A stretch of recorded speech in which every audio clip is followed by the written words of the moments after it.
unahitaji muda. And I wonder about you. Na ninashangaa kukuhusu. Because maybe you are in a corner. Kwa sababu huenda uko katika Maybe you are in a bad place. Huenda uko mahali pabaya. This message is yours. Na ujumbe huu ni wako. You need time. You need time.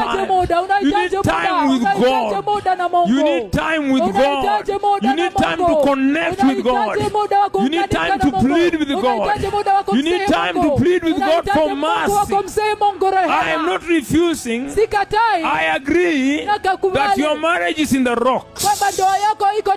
Only one thing I ask you.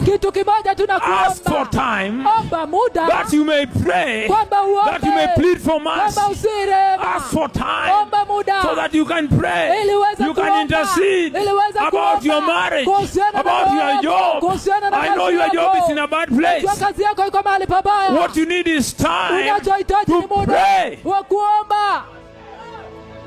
Need time to pray. Need time to talk to God. I agree that your family is in a bad corner.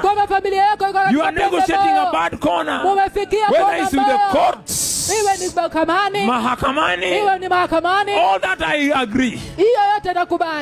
You need time.